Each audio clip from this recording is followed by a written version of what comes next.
May mga kwento raw na hindi mo dapat ibahagi. Pero paano kung ito na lang ang natitirang paraan para mailigtas ang iba? Ito ang alitaptap ng dilim, mga kwento ng nilalang, sumpa, at misteryong namumuhay sa anino ng ating mga paniniwala. Kung mahilig ka sa mga kwento ng kababalaghan, misteryo, at mga tunay na karanasang nakakakilabot, palambing naman, pa-subscribe, like, and share the video. Ito ay kwento ni Marco, isang graphic artist mula sa Cebu na walang inasahang kakaiba nang bumalik sila ng kanyang pamilya sa probinsya ng Don Salvador Benedicto sa Negros Occidental. Ang dahilan ng kanilang pagbalik ay ang biglaang pagkakasakit ng kanilang lolo Isyong, isang kilalang albularyo sa baryo. Sa kabila ng katandaan nito, bihira itong tamaan ng sakit at para bang may kakaibang lakas na hindi kayang ipaliwanag. Pero ngayong tila isang araw lang ay nawala ang sigla nito. May mga bulong-bulungan sa baryo na baka hindi simpleng sakit ang tumama sa matanda. At sa baryong may makakapal na taniman, makulimlim na umaga, at malamig na simoy ng hangin, nagsimula ang sunod-sunod na kababalaghan.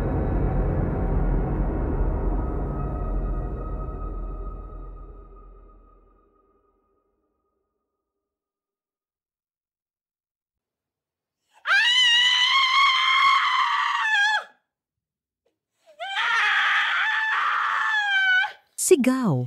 Isang malakas na sigaw ang gumising sa katahimikan ng hating gabi.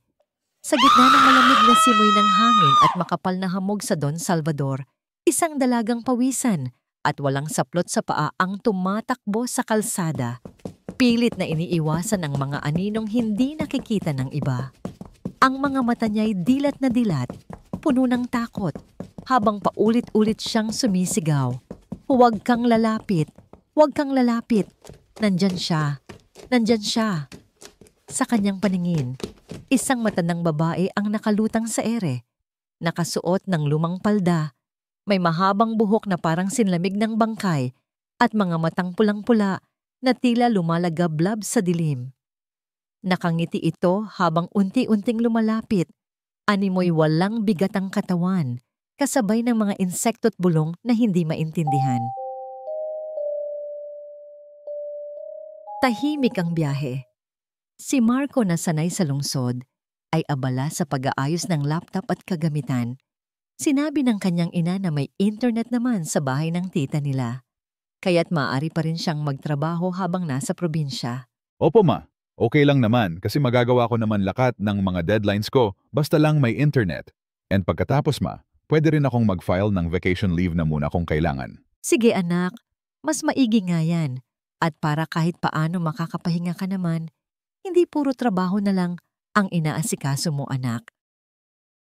Ang ama ni Marco, si Hector, ang nagmaneho ng sasakyan. Mula sa maingay na kalsada ng Cebu, bumiyahe sila patungong Pantalan para makasakay sa Roro, ang roll-on, roll-off ferry na magtatawid sa kanilang sasakyan papuntang Negros Occidental. Habang nasa laot, abala si Marco sa pag-check ng signal. Si nanay naman tahimik lang sa gilid, tila may iniisip na mabigat. Pagdating nila sa kabila, unti-unti nang napalitan ng katahimikan ng paligid, mga tanim makakapal na ulap, at mga lumang bahay na parang kinain na ng panahon.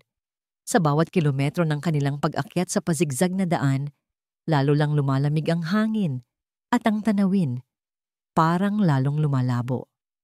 Ang mga punong pine sa gilid ng kalsada ay tila nakatingin, tahimik na saksi sa kung anuman ang papalapit. Sa mga sandaling iyon, walang nakakaalam na ang pag-uwi nilang iyon ay hindi lamang pagdalaw sa isang may sakit. Sa baryong iyon, may lihim na matagal nang nakatago, at ang pagbabalik nila ang magiging mitya para muli itong gumising.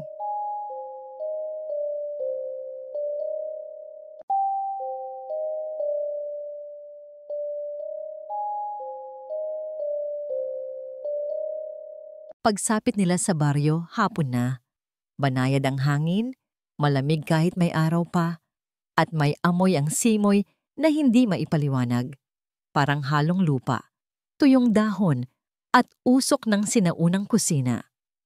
Pagbaba pa lang ng sasakyan, sinalubong na sila ng Tita Nora at Tito Efren, ang bunsong kapatid ng ina ni Marco. May bitbit silang paper bags ng pagkain at bahagyang hiningal sa pagtakbo mula sa kabilang bahay. Buti at dumating na kayo, ani Tita Nora habang yakap ang kapatid niyang si Ana. Hindi na talaga makabangon si tatay, pero andun lang siya sa loob. Hinihintay kayo. Tahimik lang si Marco habang pinagmamasdan ng bahay. Matandang bahay na gawa sa kahoy at bato. May balkonaheng may mga basag na butil ng kapiz at may hagdanang marupok sa bawat apak. Pamilyar, pero parang iba na ang pakiramdam. Sa loob ng bahay natagpuan nila si Lolo Isyong, nakahiga sa papag, balot ng makapal na kumot, at halos hindi na nakakapagsalita. Nangingiti siya, pero halata ang pagod at paghina ng katawan. Kumurap lang siya bilang bati. Si Ana agad lumapit. Hinalikan ang noo ng ama at saka naupo sa tabi nito. Salamat naman at dumating kayo. Pasensya na ha. Mahina na talaga ang katawan ko. Hindi ko na kayo napagluto. Pero yung tito ninyo, bumili naman ng pagkain sa bayan. Kumain muna kayo. Alam kong mahaba at nakakapagod ang biyahe ninyo. Nang makapagpahinga na ang lahat, nagsimula ng mag-ayos si Marco ng kanyang tutulugan. Pansamantala siyang inilagay sa lumang silid sa likod ng bahay, sa tabi ng bintana, na gawa pa sa kahoy at kapis. Tahimik ang paligid, tanging huni ng mga kuliglig at pagaspas ng hangin ang maririnig. Habang inaayos ang kumot, naramdaman niya ang malamig na hangin na pumapasok sa bahagyang bukas na bintana. Lumapit siya upang isara ito. Pero bago pa niya maabot ang kapis, may napansin siyang dumaan sa labas. Isang aninong tila babae, putla, walang muka at parang lumulutang lang sa hangin. Napakabilis ng lahat. Isang kisap, isang iglap, at wala na ito. Napalunok si Marco. Agad niyang isinara ang bintana. Sabay balik sa kama na may kaba sa dibdib. Guni-guni lang siguro. Bulong niya sa sarili. Pagod lang. Di ako naniniwala sa mga ganyan. Pero habang pinipilit niyang pakalmahin ang sarili, napuno ang paligid ng alulong ng mga aso. Mula sa kalsada, sa kabilang bahay, sa may taniman. Parang may alam sila na siya'y pilit itinatanggi. Kinuha ni Marco ang earphones at pinatugtog ang unang playlist na mahagilap. Kailangan niyang makatulog. Kahit may takot sa puso, ang pagod ay mas malakas. At sa gitna ng alulong at lamig, unti-unti siyang nakatulog. Hindi alam kung gising pa ba ang kanyang diwa o may nakamasid na sa kanya.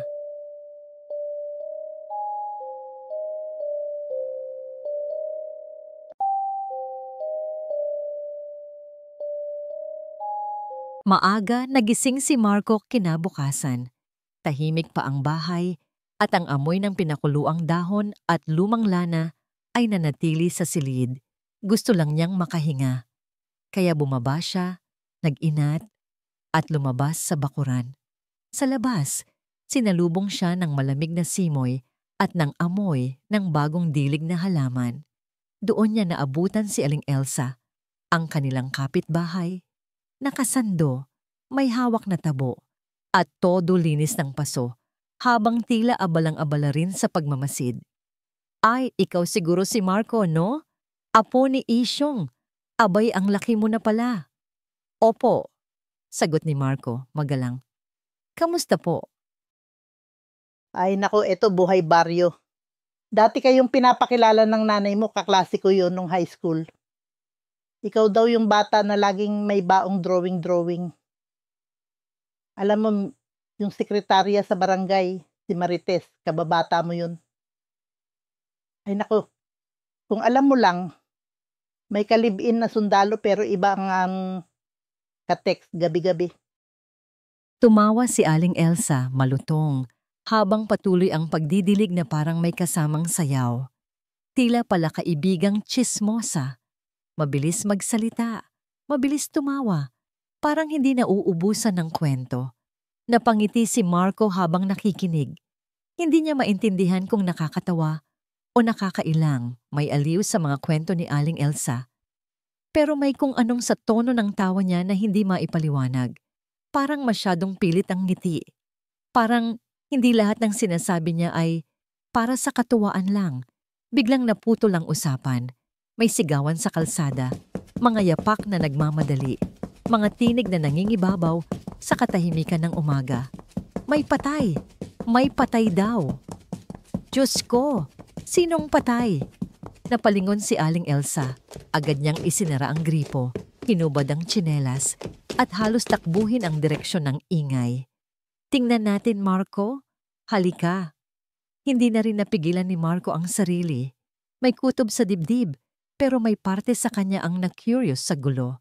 Sumunod siya sa agos ng mga tao, mga kapitbahay, kabataan at ilang matatanda, papunta sa isang kubo sa kabilang bahagi ng baryo. Sa harap ng lumang kubo, nagsisiksikan ang mga tao, nag-uusyoso, nagsisigawan, hanggang sa unti-unting nabuksan ang gitna ng kumpulan at lumitaw ang katawan ni Mang Igme. Isang matandang kilala sa baryo bilang tahimik, pero may alam daw sa halamang gamot. Nakabulagta si Mang Igme sa lupa. Ang katawan, may mga hiwa at sugat na hindi pangkaraniwan. Ngunit ang mas nakakapangilabot, may mga lumalabas na insekto mula sa kanyang mga sugat, mga langgam, uod, ipis, at hindi maipaliwanag na madidilim na kulisap.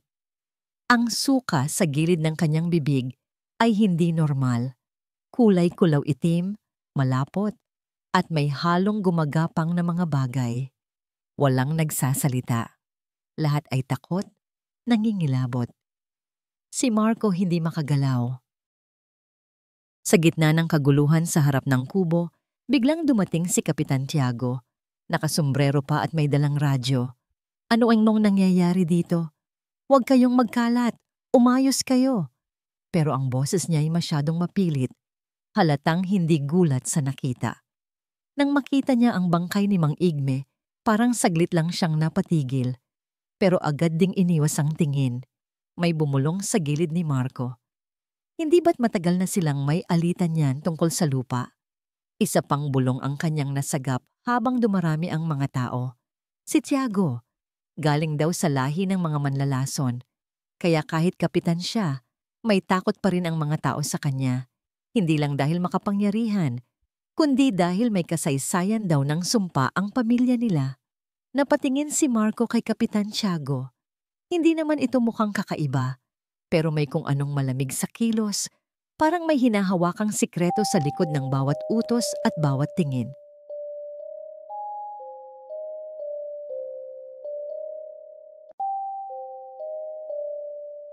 Pagka-uwi ni Marco sa bahay, sinalubong siya ng mga titig ng kanyang pamilya, parang may iniintay.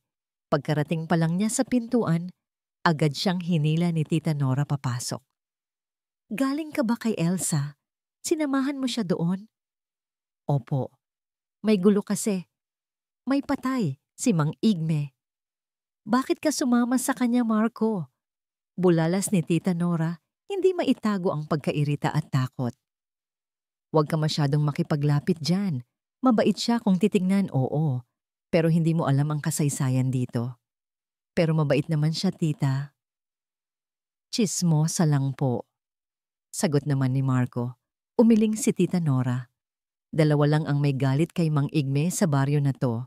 Isa, si Kapitan Tiago, dahil sa alitan sa lupa.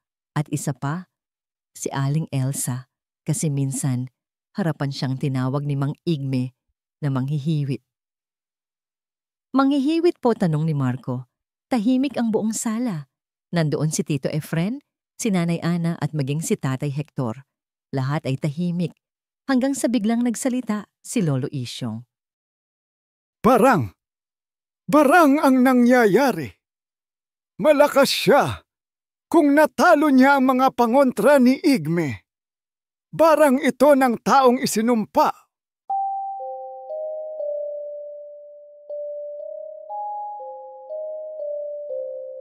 Napalingon ang lahat kay Lolo Isyong. Barang ng taong isinumpa, bulong ni Marco, inuulit ang narinig. Si Lolo, pilit na iniipon ng lakas para makapagsalita. Lumapit si Tito Efren at marahang pinakalma si Lolo, pero hindi ito tumigil. Patuloy si Lolo Isyong hindi ito maaari. Sabi ni Lolo, nanginginig ang boses. Pag hinayaan natin siya, lalo siyang lalakas sa bawat taong napapatay niya, sa bawat kaluluwang na ikukulong niya sa kanyang mga orasyon. Ang barang ng taong isinumpa ay may kasamang kasunduan sa demonyo. Kung hindi ako kikilos, mababaon sa lagim ang baryong ito. Batid ko na rin ngayon. Ang puwersa na yan ang dahilan ng aking sakit. Napatingin si Ana sa kanya, takot sa mga sinasabi ng ama. Ngunit, sino siya, Tay? Tanong ni Ana, halos pabulong. Hindi ko pa alam, anak. Sagot ni Lolo Isyong. Kailangan kong malaman kung sino siya. Kung hindi ko makokontra ang mga balak niya. Kinabukasan, habang malamig pa ang hangin at basa ang lupa sa hamog, sunod-sunod na katok ang gumising sa bahay. Binuksan ito ni Tita Nora. Manay Dora, ang aga mo pasok po. Ngumiti si Manay Dora at pumasok. Bit-bit ang isang bayong na may lamang nilagang kamote, itlog at kapeng barako. Isa siya sa mga unang nakadalaw simula nang biglaang humina ang katawan ni Lolo Isyong. Kilala siya ng pamilya, ang balo ni Pastor Eli, dating tagapanguna ng maliit na kapilya sa baryo. Bago ito pumanaw, 2 taon na ang nakalilipas. Naalala ko lang, ani Manay Dora, habang inaabot ang bayong. Baka hindi pa kayo nakakapag-almusal. Salamat po, Manay, sagot ni Tito Efren habang inaayos ang mesa. Sakto, gising na rin si Tatay. Mabilis na napuno ng amoy ng kapeng barako ang bahay at kahit saglit, nabura ang bigat ng mga tanong at takot na bumabalot sa paligid. Habang abala sa paghahain ng almusal, hindi na iwasang mapunta sa usapan ang nangyari kay Mang Igme. Manay, nabalitaan mo ba yung kay Mang Igme? Kawawa naman, no? Sino kaya ang may gawa? Tanong ni Tito Efren habang nagkakape. Naku, Efren, 2 tao lang naman ang may galit kay Mang Igme, di ba? Sagot naman ni Tita Nora, sabay tingin sa asawa. Oo, nabalitaan ko nga. Sambit ni Manay Dora, kalmado ang tinig habang inaayos ang tasa sa harap niya. Pero Nora, ang hirap naman magturo nang wala tayong ebidensya. Ipanalangin na lang natin na sana hindi na masundan pa ang nangyari. Tumango-tango si Tito Efren at Tita Nora. Walang nagsalita agad. Sandaling katahimikan ang bumalot sa hapag bago muling nagsimula ang usapan sa ibang bagay. Pagkaraan ng ilang minuto, nagpaalam na si Manay Dora. Tumayo siya, kinuha ang bayong, at bago tuluyang lumabas ng bahay ay lumapit kay Lolo Isyong. Tahimik siyang nagmano. Si Lolo, bagamat mahina, ay bahagyang tumango bilang tugon. At sa katahimikan ng umaga, sumara ang lumang pintuan kasabay ng pag-alis ni Manay Dora. Maayos ang umaga. Habang pauwi mula sa palengke, nasa lubong ni na Marco at Aling Ana si Aling Elsa. Naku, alam niyo ba, bungad niya agad. Bago mamatay si Mang Igme, nakaaway niya si Marites dahil lang sa 4-piece. Ngumiti na lang si Marco at ang kanyang ina bago magpaalam. Pero ilang hakbang pa lang mula sa bahay, may sigaw silang narinig. Tulong! Tulong po! Agad silang tumakbo papunta sa pinanggalingan, bahay ni Aling Belinda. Pagdating nila, natigilan si Marco. Si Aling Belinda, isa sa kanilang mga kapitbahay, ay nakaluhod, nanginginig, habang mga bukol sa kanyang katawan ay gumagalaw. Parang may buhay. Ang ilang sugat ay pumutok at lumabas ang mabaho at malapot na nana. May uod pang gumagapang palabas. Napaatras si Aling Ana, napasuka sa amoy. Pakiusap. Dalhin niyo ako kay Isyong. Iyak ni Aling Belinda. Siya lang ang makakagamot sa akin. Pero umiling si Aling Ana. Mahina na si tatay. Hindi na niya kaya. Simula nang magkasakit si Isyong, bulong ni Aling Belinda. Sunod-sunod na ang nangyayari. May sumusuka ng insekto. May tinutubuan ng kung ano-ano. At ang iba, katulad na ng sinapit ni Mang Igme. Tahimik ang lahat. Sa hangin, ramdam ang takot na hindi na kayang itago.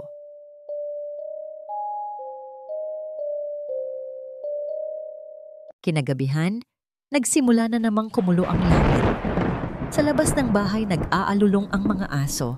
Mahaba, sunod-sunod, at tila may sinasagot mula sa di kalayuan. Tila ba may naglalakad sa dilim na hindi tao. Biglang bumuhos ang ulan, malakas at pabagsak. Napabalikwas si Marco mula sa kanyang hinihigaan at dali-daling lumapit sa bintana para isara ito. Ngunit bago pa niya ito maisara, may isang kamay na maitim, kulubot, at may mahahabang kuko na biglang sumungaw mula sa labas at kumapit sa kanyang braso. Napasigaw ng malakas ang binata habang pilit binubunot ang kanyang kamay. Pakiramdam niya'y nagyelo ang balat niya sa lamig ng haplos ng nilalang na yon. Agad siyang narinig ni Mang Hector at mabilis itong pumasok sa kwarto. Pero pagdating nito, wala na ang anino. Tanging ang basang sahig at dugong tumulo mula sa sugat ni Marco ang naiwan. Anong nangyari sa'yo? Tanong ni Mang Hector. Hawak ang kanyang balikat. Hindi agad makapagsalita si Marco. Nanginginig pa rin siya habang hawak ang nasugatang kamay. Makalipas ang ilang minuto, pinuntahan nila si Lolo Isyong sa kanyang silid upang ikwento ang nangyari. Mahina man ang kanyang katawan, pilit itong bumangon at kinuha mula sa isang lumang kahon ang isang pulseras na gawa sa itim na sinulid. May maliit na bilog na kahoy sa gitna. Ginawa ko to noon pa, sabi ni Lolo Isyong habang iniabot ito kay Marco. Hindi nito kayang itaboy ang nilalang, pero kaya ka nitong protektahan. Tahimik lang si Marco habang isinusuot ang pulseras. Sa kabila ng takot, ramdam niyang may panibagong bigat ang bumalot sa kanyang paligid. Hindi lang ng ulan, kundi ng isang panganib na unti-unting nagpapakilala. Hindi ito ang unang beses na nakita ko ang anino ng barang na yan.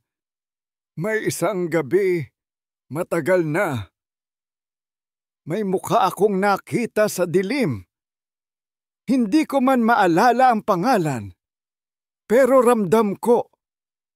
May kasunduan na siyang nilagdaan. Hindi sa tao, kundi sa mga demonyo. Iaalay niya ang baryo. Ang dugo ng mga taga rito dahil ang lugar na ito ay may mahalagang bagay na kinuha sa kanya. Kinaumagahan, umugong ang ingay sa baryo, hindi dahil sa aso o ulan, kundi sa sigawan ng dalawang babae sa gitna ng kalsada. Sinugod ni Marites si Aling Elsa, walang pakialam kung may nakakakita. Tsismosa ka, masyado kang mahadirang matanda ka. Sigaw niya, halos manginig sa galit. Magbabayad ka sa ginawa mo. Nagkaguluhan ang mga kapitbahay, nagsilabasan sa kani-kanilang bahay. Agad nilang narinig ang dahilan ng gulo. Pinagkakalat mong may tinetext akong ibang lalaki kaya ako hiniwalayan ng kinakasama ko. Sinira mo ang pamilya ko. Pati mga anak ko, tinutukso sa eskwela. Ako raw ang pumatay kay Mang Igme? Lahat ng tsismis sa baryo galing sa'yo. Magbabayad ka, Aling Elsa. Nagkagulo. Ang ilan sa mga kapitbahay ay pilit silang pinaghihiwalay, pero ayaw paawat si Marites. Ilang sandali pa, dumating ang barangay tanod at inawat ang dalawa. Dinala sila sa opisina ni Kapitan Tiago kung saan pinagsabihan ng mahigpit. Pero kahit nandoon na, matigas si Aling Elsa, nakataas ang kilay at tila hindi apektado. Habang pinapakalma ang sitwasyon, may lumabas pang ibang kwento. Kahit pala Si Kapitan Tiago at ang pamilya nito naging biktima rin ng tsismis ni Aling Elsa. At sa mga bulungan ng mga nanonood sa labas, isa ang tumindig sa lahat. Wala pa talagang kumakalaban dyan kay Aling Elsa. Baka nga totoo ang sabi-sabi na isa siyang manghihiwit.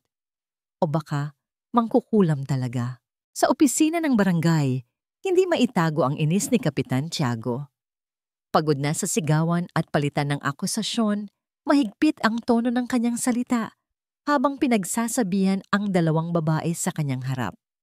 Hindi ko na uulitin to. Pareho kayong may kasalanan sa gulo sa baryo. Tigilan nyo na to kung ayaw nyong mapabarangay pa uli. Pero kahit sa harap ng kapitan, ayaw paawat ni na Aling Elsa at Marites. Palitan pa rin ang sulyapan, sarkastikong ngiti ang isa, matalim na titig ang isa. At dahil sa araw na yon, ay nandoon din sa barangay hall si Mananay Dora. At isa ito sa iginagalang at tinitingala sa buong baryo. Pinakiusapan na ito ni Kapitan Tiago na makialam. Tahimik lang si Manay Dora habang nakikinig.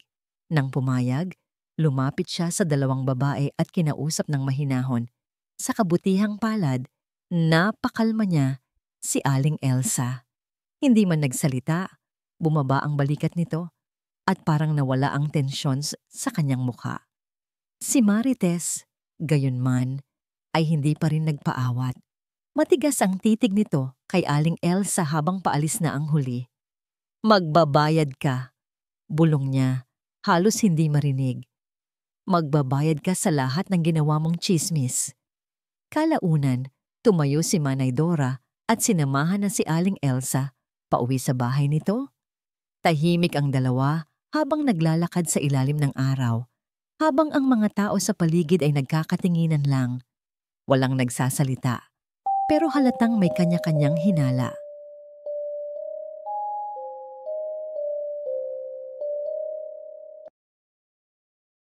Nang gabing iyon, napakalamig ng simoy ng hangin.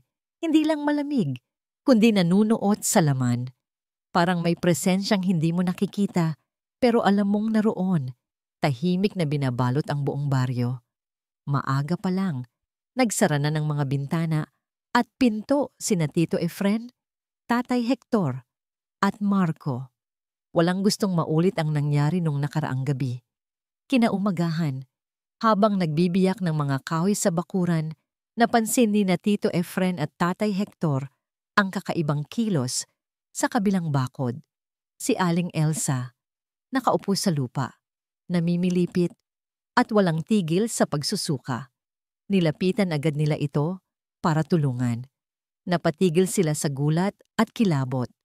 Mula sa bibig ni Aling Elsa, lumalabas ang malapot na likidong kulay itim, madikit.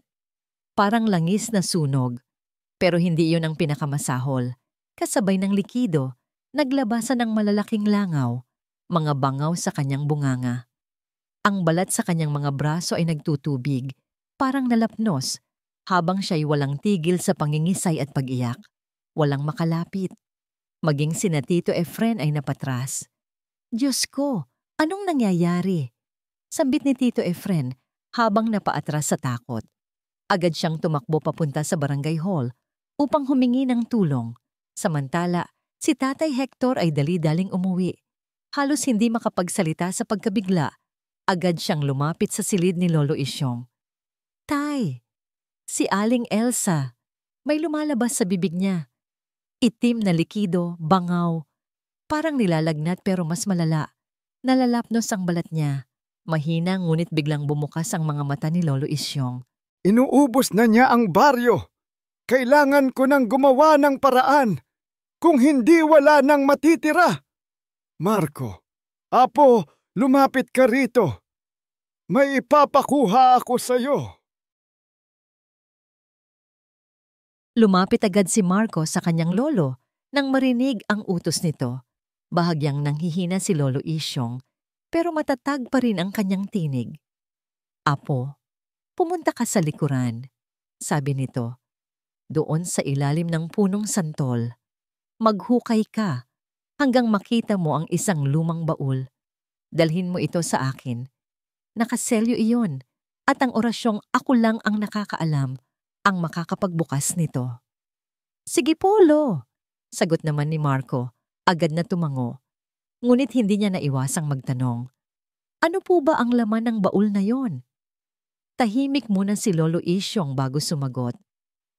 Aklat, Apo. Mabigat ang tono ng kanyang boses. Isang aklat na matagal ko nang nilimot. Hindi ko na binalak gamitin simula nang mawala ang lola mo. Tumingin siya sa labas ng bintana, parang may binabalikan sa alaala. Pero tila ang panahon na mismo ang nagsasabing kailangan ko na itong muling buksan bago pa mahuli ang lahat. Pagkakita sa baul, pilit na bumangon si Lolo Isyong mula sa pagkakahiga. May mga kataga siyang binitawan sa hangin, mga salitang hindi maintindihan ni Marco. At kasabay nito, kumulog ang langit, bigla at malakas, kahit tirik ang araw. Dahan-dahang bumukas ang baul. Sa loob, nakabalot sa lumang tela, ay isang manipis at maliit na aklat na kulay itim. Halatang tinamaan na ng panahon, ngunit nananatiling buo. Ito ang aklat ng dilim, ani Lolo Isyong. Mahinang tinig, pero matalim ang bawat salita. Pag-aari ito ng lola mo. Noon nang siya ay isa sa pinakamalakas at pinakakinatatakutang mambabarang. Natahimik si Marco, parang biglang lumamig ang paligid. Nagbagong buhay siya nang magkakilala kami. Iniwan niya ang lahat ng yon, pero ang aklat na to, kahit manipis, ay naglalaman ng iilang orasyon, ang pinakamalalakas sa lahat. Kaya nitong kontrahin ang ibang barang, pati ang barang ng taong isinumpa at may kasunduan sa demonyo. Napatingin si Marco sa lolo niya, hindi makapaniwala. Pero malaki ang kapalit, dugtong ng matanda. Buhay, Marco. Buhay ang kabayaran ng sino mang gagamit ng orasyong ito. Lolo, tanong ni Marco. Mahina ang tinig. Ginamit po ba ni Lola ang mga orasyon sa aklat na yan? Saglit na natahimik si Lolo Isyong. Tumingin sa malayo, sa kadahan-dahang huminga ng malalim. Oo, Apo, sagot niya, halos pabulong. Minsang inatake ng mga mababagsik na mambabarang ang pamilya natin dahil sa panggagamot ko. Idinamay nila ang tita Nora mo at ang nanay mo. Muntik silang mamatay. Pero hindi pinayagan ng lola mo. Ginamit niya ang aklat at ang buhay niya ang naging kabayaran. Habang nakaratay si Aling Elsa sa kama, sunod-sunod ang mga nakakahindik na pangyayari sa baryo. Ang mga puno ay unti-unting nalalanta. Ang dating lunti ang paligid ay tila nawalan ng sigla, parang isinumpa maging ang lupa. Ang mga bata ay nagkakasakit, nilalagnat, nilalabasan ng pantal. At sa hangin, may bumabalot na baho na hindi nila matukoy kung saan nanggagaling. Isang umaga, sa gitna ng lahat ng ito, muling bumisita si Manay Dora sa bahay ni na Lolo Isyong. Ngunit paglapag pa lang ng paa sa kanilang pintuan, bigla na lang itong hinimatay. Napasigaw si Tita Nora at agad na nilapitan ito. Nang pinulsuhan ni Lolo Isyong, doon siya napatingin ng matagal. May naramdaman siyang kakaiba. Samantala, si Marco na nakatayo sa gilid ay napatingin sa kamay ni Manay Dora. Maayos naman ito, walang galos o sugat, pero may kung anong pamilyar. Biglang bumalik sa alaala niya ang gabing iyon, ang malamig na hangin, ang mga tahol ng aso, at ang itim na kamay, kulubot ang balat, mahaba ang kuko, na humila sa kanya sa bintana. Napakapit siya sa dibdib. Hindi niya alam kung imahinasyon lang ba ito, o kung ang sagot sa takot niya ay nasa harapan na nila.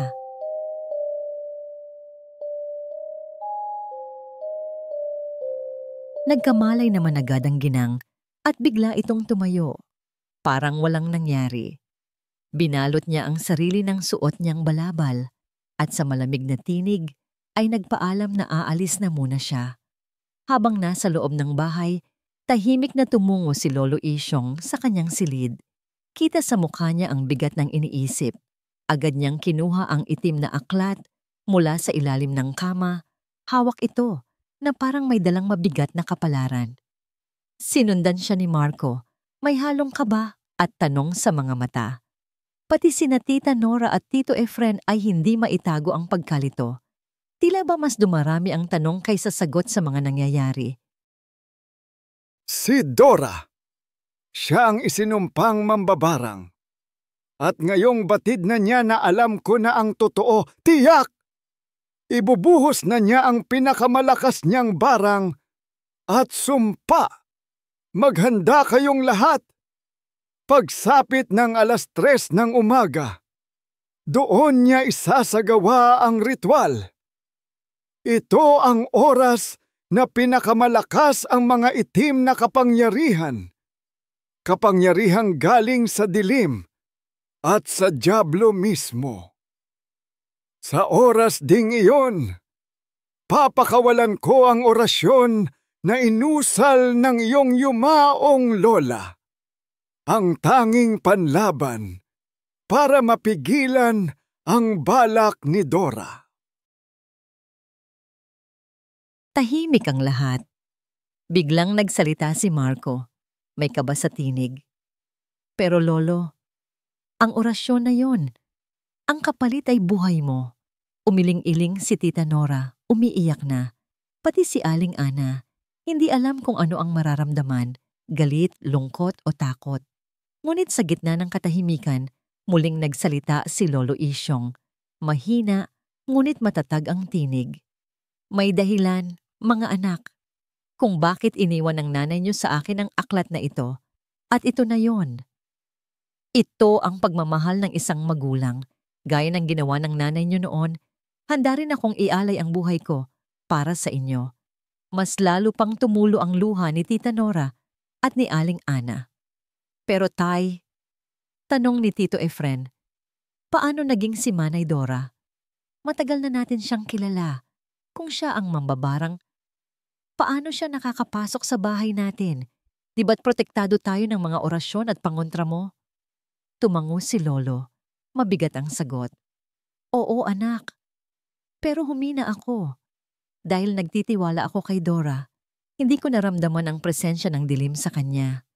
Binalot niya ito sa isang malakas na orasyon, isang panalangin na inalayan ng buhay at kaluluwa. Kaya hindi ko siya naramdaman noon. Pero nang mahawakan ko na muli ang itim na aklat, muli kong pinatibay ang mga proteksyon at orasyong iniusal namin ng nanay niyo. Kaya siya hinimatay nang bumalik siya rito. Hindi niya inasahan na babalik ang lakas ng liwanag sa bahay na ito. Tahimik muli ang lahat hanggang sa nagsalita si Tatay Hector. Mahina pero malinaw. Pero, di ba't asawa siya ni Pastor Eli? Tumango si Lolo. Si Pastor Eli. Kinuha siya sa baryong ito bilang lingkod ng simbahan. Batid ng lahat kung gaano dinamdam ni Dora ang pagkawala niya. Pero walang nakakaalam na sa pagkawala ng kanyang asawa, pipiliin niyang tahakin ang madilim na daan, patungo sa itim na kapangyarihan. Dumating ang 3:00 ng madaling araw.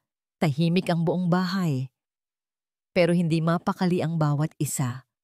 Puno ng takot, puno ng lungkot. Dahil alam nilang anumang mangyari ngayong gabi, may mawawala. Sa loob ng silid, handa na si Lolo Isyong. Tahimik siyang nakaupo, nakayuko sa itim na aklat, habang sa kabilang panig ng baryo. Si Dora ay nagsimula na rin sa kanyang ritual. Nakatayo siya sa gitna ng isang altar na gawa sa putik at uling. Hawak ang garapon na puno ng mga insekto, gagamba, uod, bangaw, at mga bubuyog na may maitim na mga mata. Gusto ko maramdaman yung lahat ang ganti ko. Sigaw niya sa hangin. Ang tinig ay puno ng galit. Ang sakit na naramdaman ko. Nang mas pinili ni Eli ang baryong to kaysa sa akin. Mas pinili niyang mangaral kaysa umuwi sa aming probinsya, kung saan pwede naman kaming magsaka at mabuhay ng tahimik. Pero ano, wala siyang napala. Namatay siya dito. Ngayon ang baryong ito, mararamdaman ang galit ko. Pinagkasundo ko ang kaluluwa ko sa dilim. Bulong ni Dora habang pinatutuluan ng itim na kandila ang garapon. Isa-isang binuhusan ng sariling dugo ang mga insekto, sabay usal ng orasyon, matatalim, pabulong, at tila bumubutas sa hangin. Samantala, sa bahay ni na Lolo Isyong, nagsindi siya ng mga puting kandila. Inilagay sa paligid ng isang bilog na nilagyan niya ng langis. Matagal nang itinatagong langis na gawa mula sa halamang hindi na halos makikita sa bundok. Kinuha niya ang itim na aklat, huminga ng malalim at nanalangin. Mahaba, taimtim at punong-puno ng paninindigan. Pagkatapos ng huling salita, tumingin siya kina Marco, Tita Nora, Aling Ana, Tito Efren at Mang Hector. Ngumiti siya, malungkot ngunit buo ang loob. Tila isang ama na nagpapaalam na. Isinambit niya ang orasyon sa itim na aklat at sa di kalayuan, umalulong ang mga aso. Isa, dalawa, sunod-sunod. Tila ba naramdaman nila ang sagupaan ng dalawang puwersa sa dilim?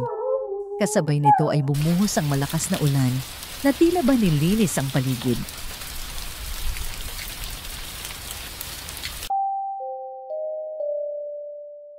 At nang tuluyan ng sumikat ang araw, may kakaibang katahimikan ang bumalot sa buong paligid. Hindi lang sa bahay ni na Lolo Isyong, kundi sa buong baryo. Isang uri ng kapayapaang matagal nang hindi nila naramdaman. Gumaling si Aling Elsa. Hindi na siya ang dating madaldal at tsismosang kapitbahay. Lumapit siya kay Kapitan Tiago at kay Marites upang humingi ng tawad. At sa awa ng Diyos, nagkapatawaran sila. Bagaman hindi na maibabalik ang mga buhay na nawala, unti-unting bumalik ang sigla ng baryo. Ang mga puno'y muling namulaklak at ang mga batay muling narinig sa lansangan. Tumatawa, naglalaro, buhay.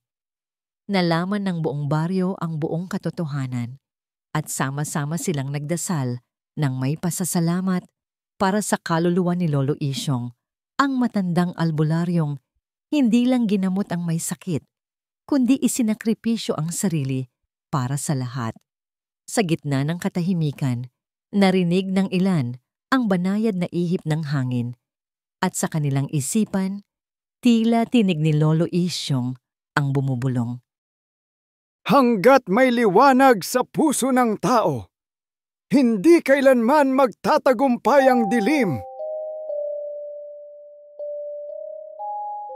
Maraming salamat sa pakikinig at panonood ng kwentong ito. Sana ay nagustuhan ninyo ang aming inihandang kwento.